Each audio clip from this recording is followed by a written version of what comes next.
Hello lovely people! I first started talking about chronic illness and disability on YouTube 5 years ago. Shocking, I realise. Hi to those of you who've been with me since then, and I am often asked for tips on the path to getting a diagnosis. So I thought today I would put them all in one place in a handy video that you can come back to as you go through your journey, or perhaps share with friends who are just starting out on theirs. So welcome to Jessica's Chronic Illness Diagnosis Tips. If you're new to the channel, hi, lovely to have you. Subscribe to join me as I talk about disability, chronic illness, LGBTQ+, forgotten history, and now mum-to-be stuff. We talk about big issues, but always with a smile and optimism. Also, we make fun of bigoted people who've been dead for hundreds of years, so that's always fun. 1. A diagnosis is not the be-all and end-all. I've been living with a chronic illness for about a decade and a half, officially. Although I can't exactly remember being healthy before then. I definitely don't have the classic tale. I was a gymnast and I spent every weekend rollerblading with my friends. And then suddenly I became ill and I couldn't get out of bed. My story was more of the,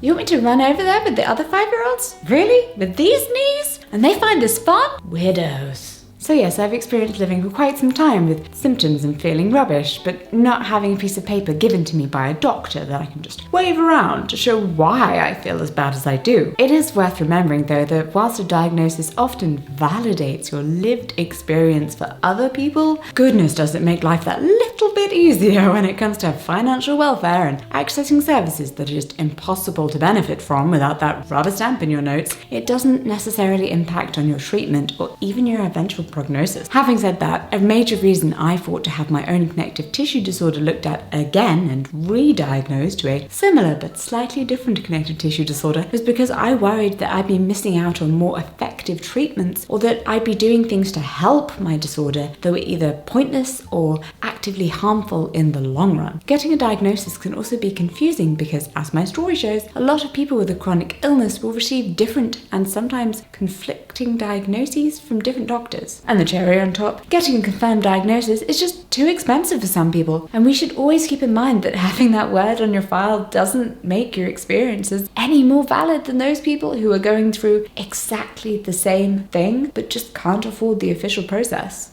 Number 2, protect yourself from medical gaslighting. Medical gaslighting is being told that you're absolutely perfectly fine when you're very aware something is wrong with you. It's the, this test says you're fine, said in the, so you're healthy voice, when all you want to scream is, so find the test that proves I'm not. It's when they say, it's all in your head, but also don't think that hearing that repeatedly will actually have an impact on your mental health. It's making you doubt yourself over and over again because you didn't go to medical school and you don't have a degree in this. Well, they don't either.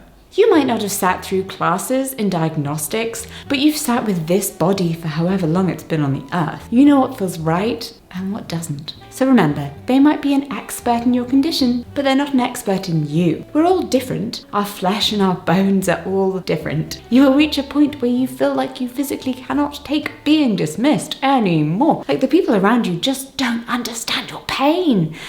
And they don't, but that doesn't mean they don't care.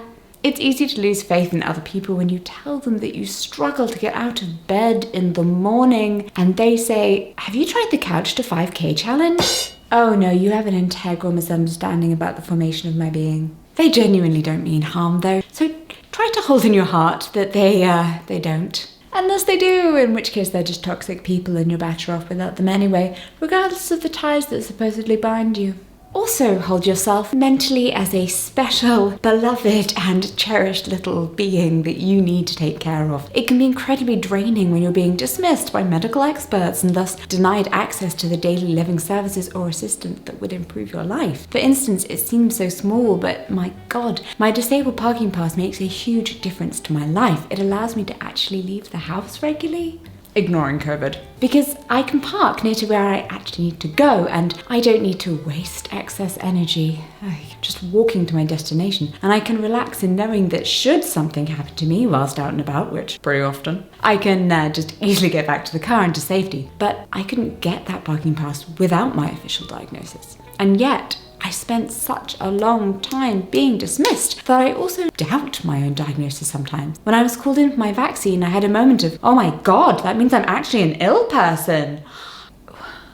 Number 3, Keep good records. Journaling your symptoms, keeping track of how they fluctuate or increase whilst on the path to diagnosis, helps validate your symptoms, not just to your doctor or to your friends and family, but also to yourself. It's also really useful to show the patterns and occurrences of your symptoms. For example, your journal might show you a trigger that sets off your migraine that you wouldn't otherwise have noticed. It's also really helpful and healthy for you emotionally to work through your feelings on paper or electronic paper. Your notes can be really simple and handwritten, or they can be incredibly complex calligraphy that you've laminated or framed, or maybe you're just using Google Docs. I am a huge fan of Google Drive for keeping your hospital letters organised as well. I think one thing that might be really helpful if you tend to have difficulty with lots of bits of paper and keeping track of things. I personally don't think in a linear fashion, so my memories aren't linear either. I can't recall things like took letter from postman, opened letter, read letter, took letter into office, put letter into filing cabinet. Instead, my memories are more like had red nail varnish when I held the letter, postman has new jacket, held similar letter once, own a filing cabinet. Doesn't actually tell me where the letter is or if I actually put it into the filing cabinet. But if you create a folder on your Google Drive, then you can make Google Docs to take down notes, keep a list of recurrent medications, and add photos of your important documents so they're all in one tidy place. All of this can help you explain to your doctor what you've been experiencing recently, especially if you struggle to put things into words in the moment, or like me, reply to, "How have you been recently?" with, "Fine," even though you're sat there in excruciating pain without working limbs. Everything is fine. By the way, this probably isn't news to you, but one thing that's really important when you're researching ill health and looking for answers is free and secure access to the internet. And you know who can help with that?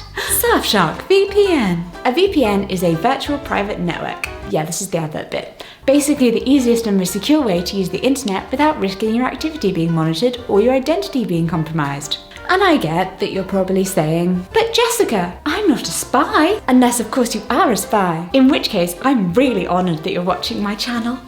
But internet security is actually important for all of us. As you connect to the Surfshark VPN server, your internet traffic goes through an encrypted tunnel that can't be seen into by anyone. Hackers, governments, internet service providers.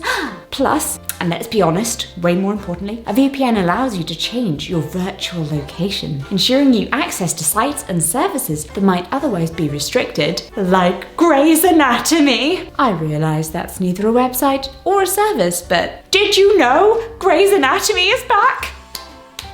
So, during the first lockdown, I became more than a little obsessed with Grey's Anatomy and really heavily emotionally invested into the characters and their lives. And the show had to take a break due to COVID, and now they're back. But I have the misfortune of living in England, and we don't get the new series in time with America, which is just rude. So yes, sure, Surfshark VPN helps shield your identity from websites, apps, and services that want to track you. And yes, you can use it across an unlimited number of devices as a whole family, meaning no internet provider, mobile carrier, or anyone else can listen in or see your activity thanks to their, super strong layer of encryption. But I mean, really, are we talking enough about how great they are for fandoms? Because finding Grey's Anatomy season 17 to stream when you live outside the US is near impossible. But Surfshark makes my Grade Sloan drama-seeking dreams come true. I can watch Meredith solve her latest unsolvable medical case in the knowledge that I am protected from rogue Wi-Fi networks, man-in-the-middle attacks, and packet sniffing, all of which I had to Google search. And I am now suitably worried. I had no idea what those terms meant, so be afraid. Indulge in your fandom and stay safe at the same time by clicking the link in the description of this video and using the code Jessica for 83% off Surfshark plus 3 months extra for free. They offer a 30-day money-back guarantee, so don't even worry about it. Just go. Click that link. 4. Involve an advocate. Whether it's a parent, a sibling, a friend, or a random family member that you're not entirely sure how you're related to, but you vaguely share some blood and, more importantly, actually like them. It is a great idea to involve someone else in your path to a diagnosis. Sadly, often doctors will find it easier to believe other people's experiences of your symptoms than your own, especially if the other person has a professional sounding career that isn't YouTuber. Just putting that out there. Also, if that other person happens to be male or white. The other person can also help you stay on track and make sure your pressing questions are answered, as well as advocating for only diagnostically useful tests to be carried out. I have a rare nerve disorder and a not unheard of connective tissue disorder. Whenever I'm being seen by doctors for anything relating to my nerves, I end up being put through test after test after test, and I never question it because, well, I don't really question things, but my lovely wife Claudia has a medical family, and when she comes with me to the doctors, she asks before every test, what's the point of this? What will it show? How will it benefit Jessica? Are you just intrigued by how weirdly her body reacts to things? And if it's just for their research rather than specifically to help me, she says no, which doesn't even enter my mind. So you're allowed to say no, Jessica. And you're never too old to need someone to hold your hand or have someone to discuss things with afterwards who is actually there. It takes some of the pressure off you to know that you're not just going through things alone. Additionally, write questions down before doctor's appointments and take them with you. It just helps if you forget anything and, again, if you get too emotional. 5. Ask for medication. This advice is very location specific, I realise. I've had feedback from viewers in countries like America that for them, the way their medical system is set up and the government's very prominent war on drugs means asking for medication is seen as drug seeking and can hinder their search for diagnosis in the long term. So do consider that, but I would suggest don't be so scared that you are hurting yourself by not treating a problem. But I can only give you my own experience and perspective as a British person, obviously. But please, everyone, do share your own experiences in the comments down below, because some experiences are very location specific and we can all learn from each other, and I'm sure there will be someone in those comments with whom you can quite closely associate. The process of getting a diagnosis can be long and a winding road that can take any length of time, all while you're dealing with the symptoms in the here and now. That can understandably be very frustrating and a painful experience. Fortunately, doctors usually do work on a symptom-based process where they will try and identify and treat the symptoms first whilst looking for the true root of the issue, diagnosis. Now, if you're clear in your reasoning along the way with your doctor, you will be able to ask for medication to relieve the symptoms whilst you work to actually get a diagnosis. In my experience, it was actually far easier to get pretty heavy-duty drugs to treat my pain than it was to get a doctor to consider why I might be in that much pain. The medication I take daily is truly life-altering and I couldn't do without it. I am very, very grateful to have access to it, as my quality of life would be severely limited without it. Don't think that you need that rubber stamp of diagnostic approval to get access to everything you need. Some help is available here and now. 6.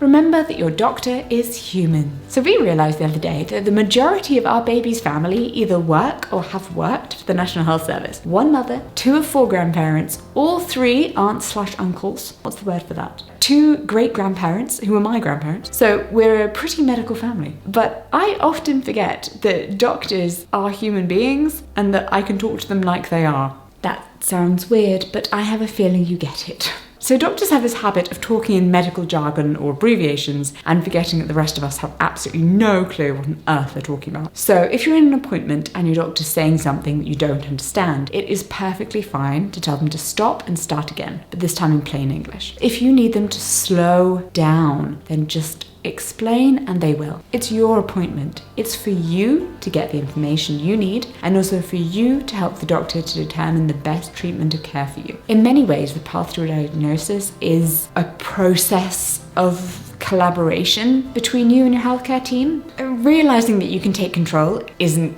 easy. I'm not going to say it is, and neither is exercising it. See earlier point about bringing someone along to hold your hand. But it genuinely does help in what you feel at times like a very unnerving process. Diagnosis is the common goal. So together with your doctor's knowledge of medicine and your knowledge of your own body, you can meet in the middle to make that possible, provided your doctor is patient and kind and not rushed off their feet. Again, we're all human. 7. Trust yourself. Somewhat just touched on this, but you know yourself best. If you believe something to be wrong with your body or your mind, something probably is wrong. However, when you go through the process of being tested over and over again, only to be told that nothing is wrong with you, can be disheartening and make you doubt yourself. But a lack of diagnosis doesn't mean your symptoms aren't real. And not perfectly aligning with an official symptom of a diagnosis doesn't mean that you're incorrect either. No two bodies are the same. Mental health is really important when it comes to looking after our physical health, but I think it's something we don't talk about or think about enough. The struggle to get a diagnosis is just that, right? It's a struggle. You're going through something that is very challenging, and you're often being met with resistance. You're told you're incorrect, mistaken. Sometimes they tell you that you're flat out lying. It seems like that would require a bit of therapy or a bit of love to me, right? Often we hear about the negatives of social media, but as someone who went through my teenage years without any kind of online chronic illness community, I think it is amazing that mental health is more openly talked about now, and also that there's less fear and stigma around it. I went through a really long period of my life battling to have my symptoms to be recognised as having a physical cause, which I felt they did and which a genetic test later proved they did, rather than a mental cause, which is what everyone around me believed. Such a thing that I felt I had to prove, that I purposefully ignored my mental health and what that process was doing to my mental health, because it felt like I couldn't acknowledge that anything had any effect on my mental health. Because if I did that, if I acknowledged that that part of me was struggling independently of that, and in turn that it was making me struggle more, that somehow that was downplaying the physical part, that it was giving in, that I wasn't championing my own cause enough. Which of course is completely not true, but because I felt like I didn't have someone else in my corner who was saying the same thing as me, I couldn't even talk about it, which was not good. If there's anything you can take away from this, to make sure that you're looking after all of yourself, every part of you, not just the bits of you that you can identify as being sick. Don't just be concentrating on the part of you that you can say, this part of my system is going wrong and I'm looking for a diagnosis for it and I'm looking for treatment. Make sure that you are holistically caring for every single part of your body, because you need to be in good health to be supporting that bit of you that isn't working so well right now. And whatever mental health care looks like to you, whether that's therapy, talking to your friends or family, spending time talking to plants, journaling, just make sure that you're looking after yourself, because you matter. All of you matters. It is possible to spend years or even decades with symptoms that are being treated by doctors but without a confirmed diagnosis. Sadly, it isn't like Grey's Anatomy, I'm afraid. Your entire medical life won't get wrapped up in a neat little bow in one episode. Diagnosis is a journey, it's not a single event. And remembering that is vital for your well-being as you move through the process. So good luck on your journey, and congratulations to those of you who have reached that point. I always like to say congratulations when people tell me that they have been diagnosed with something, because I mean, honestly, you deserve both a party and a sit down for getting through the drama of that process. I have so much love for you all. So thank you so much for watching, and thank you to Surfshark for sponsoring today's video. Remember, click the link in the description and use the code Jessica for 83% off Surfshark plus 3 months extra for free. And I will see you in my next video. Today's Kellgren-Fozard members question is from Rosario. How did you come up with the names Walter and Tilly? Fun fact, Claudia and I both have great-grandfathers called Walter. That's not why he's called Walter though. I just really liked the name Walter. Tilly is named after Matilda, the Roald Dahl book character. Also, Walter and Matilda end the same way as Jessica and Claudia, you may have noticed.